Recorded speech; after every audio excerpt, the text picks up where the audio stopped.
আসসালামু আলাইকুম।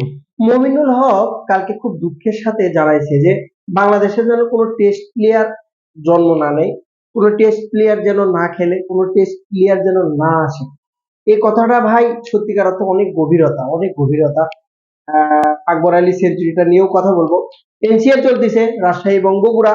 বগুড়াবাসী এই রমজানের ভিতর যেভাবে সাপোর্ট দিয়েছে এবং যেভাবে খেলা দেখতে আসছে তাতে সত্যিকার অর্থে অনেক ভালো লাগছে এবং যে দর্শক বগুড়াতে হয়েছে তাতে করে স্টেডিয়ামটা আরো উন্নত করে ইন্টারন্যাশনাল খেলা দেওয়া যেতেই পারে।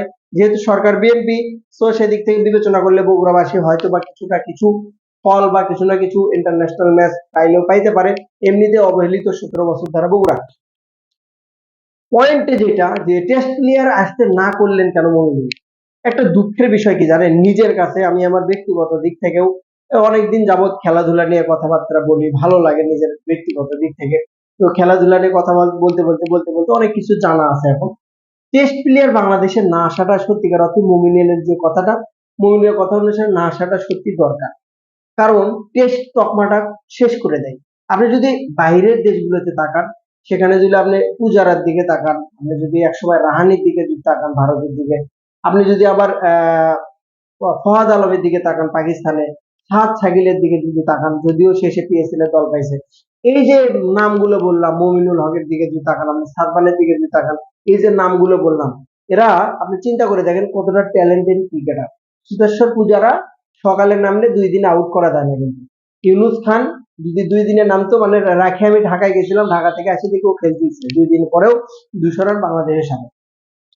এই ম্যান গুলো যখন আপনি ভালো পারফরমেন্স করে টেস্টে, তখন যে কনভার্ট করে না, ওডিআইতে কনভার্ট করে না, টি20তেও নেয় না।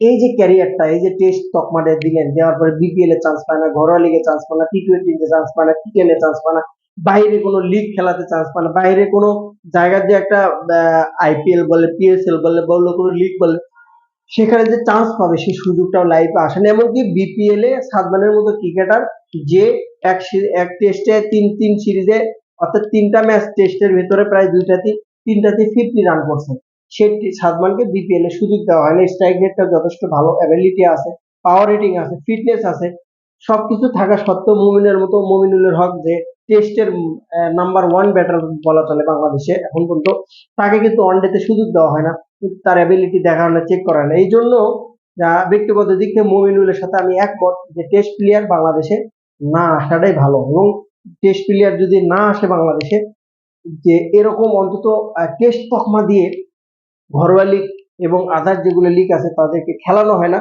সেটা যে একটা প্লেয়ারই বলতে পারবে এই দুঃখজনক, কতটা দুঃখ লাগে, কতটা মনে কষ্ট লাগে।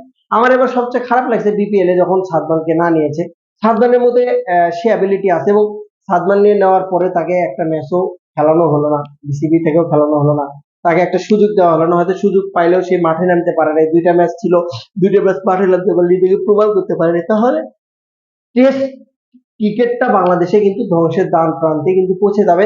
টেস্ট ক্রিকেটটা কিন্তু বাংলাদেশে কোনো প্লেয়ার আর খেলতে চাবে না, কারণ যেখান থেকে ক্যারিয়ার ডাউন হয় উপরে ওঠে না।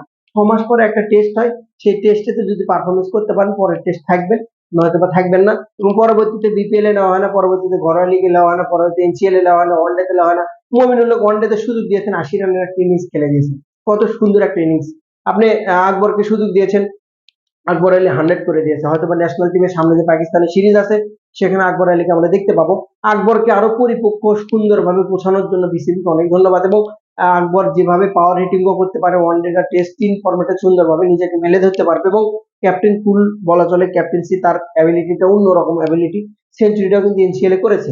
তো এই আকবরকে যদি আপনি টেস্ট ক্রিকেটে ঢুকাই দিয়ে টি20তে না দেন, ওয়ানডেতে না নেন, তাহলে তো ভাই যে কোনো ক্রিকেটারই কখনোই আসতে চাবে না আপনার হচ্ছে যে টেস্ট ক্রিকেটে। সো মমিনুলের কথাটা লজিক আছে, অবশ্যই বিসিবির এটা দেখা উচিত যে আমরা টেস্ট ক্রিকেটারদের শুধু টেস্ট তকমা দিয়েই রাখবো না, তাদেরকে অন্য অন্য জায়গাতে চান্স দেবো, পারফরমেন্সের ভিত্তিতে চান্স দেবো। মমিনুল হক অবশ্যই 100% এশিয়া মহাদেশের মধ্যে যে কোনো ওয়ানডে খেলা হলে তাকে যে কোনো একটা জায়গায় পজিশনের সুযোগ দিলে কিন্তু সে ভালো করবে, সে ক্লাসিক্যাল তার ভিতরে আছে। ভালো থাকুন।